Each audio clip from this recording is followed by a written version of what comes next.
5ই আগস্টে জয় কার, হেরে গেল কারা? শিবির মাঠে, বাকিরা কক্সবাজারে।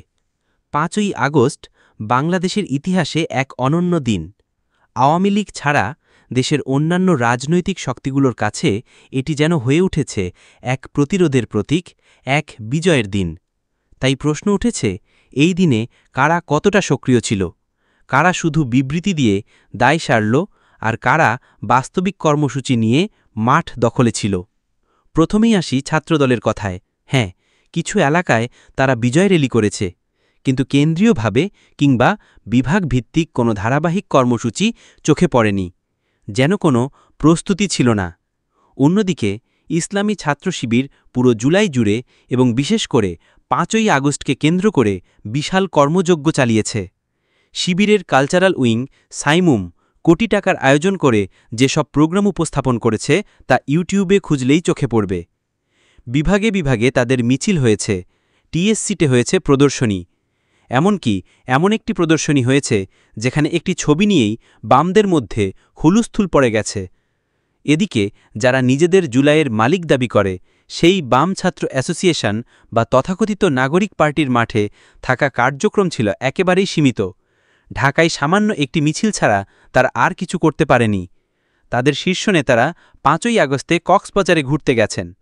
হাসনাত সার্জিস, তাসনিম জারা, নাসিরুদ্দিন পাটোয়ারিরা এই বিশেষ দিনে মাঠে না থেকে ছুটি কাটাতে সমুদ্র পাড়ে ছিলেন। এদিকে বামদের দাবি তারা নাকি শিবিরের প্রোগ্রাম ব্যর্থ করে দিয়েছে। অথচ বাস্তবতা হল, যারা সারা দেশে এত আয়োজন করেছে তাদের রুখে দেওয়ার মতো মেধা বা সাংগঠনিক শক্তি এখনও কারও নেই। শুধু শিবির নয়, পুরো ঢাকা বিশ্ববিদ্যালয়ে যদি দেখা যায়, 5ই আগস্টের দিন শুধু ঢাবি শিবির যে আয়োজন করেছে সেটার 30 ভাগ আয়োজনও অন্য কোনো ছত্র সংগঠন করতে পারেনি। কিন্তু এসব বললে আপনি হয়ে যাবেন শিবির প্যাথাইজার। মূল প্রশ্নে আসি, এই জুলাইতে সবচেয়ে বড় ও প্রভাবশালী দল কে ছিল? নিরপেক্ষভাবে বললে একমাত্র শিবিরই মাঠে ছিল। বাকিরা হয় বিবৃতি দিয়েছে, নয়তো বসে থেকেছে। অথচ এই বাম ছাত্র সংগঠনগুলো, নাগরিক পার্টি ও ছাত্রদল মিলে এখন মাঠে নামছে শিবিরের বিরুদ্ধেই। প্রশ্ন হল, তাদের এই তৎপরতা কিসের নির্দেশ দেয়? 5ই আগস্টের দিনে শিবিরের কার্যক্রম রুখতে ছাত্রদল, বাম ছাত্র ইউনিয়ন এবং বাকছাস একসাথে মিছিল করেছে। আব্দুল কাদের, মেঘমল্লার বসু সবাই রীতিমতো প্রেস রিলিজ দিয়ে শিবিরের বিরুদ্ধে বিবৃতি দিয়েছে। একদম সেই পুরনো রাজাকার ইকুয়েশন ফিরিয়ে এনেছে, যেখানে দাড়ি থাকলেই যুদ্ধপরাধী, জামায়াত মানেই রাজাকার, রাজাকার মানেই শিবির। তাদের চোখে দেলোয়ার হোসেন সাইদি, মৌলানা নিজামী, মীর কাশেম আলী সবাই যুদ্ধপরাধী। অথচ সালাউদ্দিন কাদের চৌধুরীর নাম এলেই তাদের দ্বিচারিতা প্রকাশ পায়, তিনি নাকি যুদ্ধপরাধী না। তার্কিট বড়ায়, যদি জামাত নেতারা যুদ্ধপরাধী হন, তাহলে খালেদা জিয়া ও তারেক রহমান কেন প্রকাশ্যে তাদের নির্দোষ বলেছিলেন? যদি তারা দোষী না হন, তাহলে শেখ হাসিনার যুদ্ধপরাধীদের বিচারও মিথ্যা।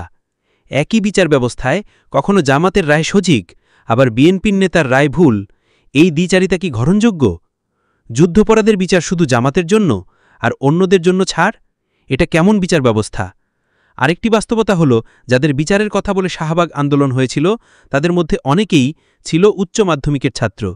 ইতিহাস, তথ্য, প্রমাণ সবকিছু প্রশ্নবিদ্ধ। তবুও এই ইস্যুতে আবার ঘোলা পানিতে মাছ শিকার করতে চাইছে শাহবাগপন্থী সংগঠনগুলো। এখন প্রশ্ন হল, ছাত্রদল, বাকছাস ও নাগরিক পার্টির রাজনীতি কি শুধু জামাত শিবির বিরোধিতা ঘিরেই আবর্তিত হচ্ছে? তারা কি নিজেরা কোনো রাজনীতিক আদর্শ দাঁড় করাতে পারেনি?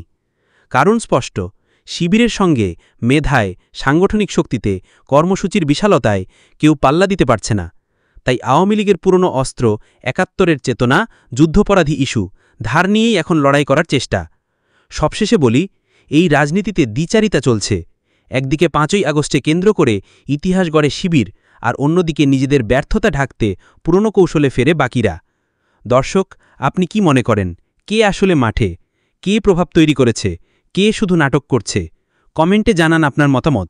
আর এমন বিশ্লেষণমূলক প্রতিবেদন নিয়মিত পেতে হলে অবশ্যই সাবস্ক্রাইব করুন 36J24 চ্যানেলটি। ধন্যবাদ।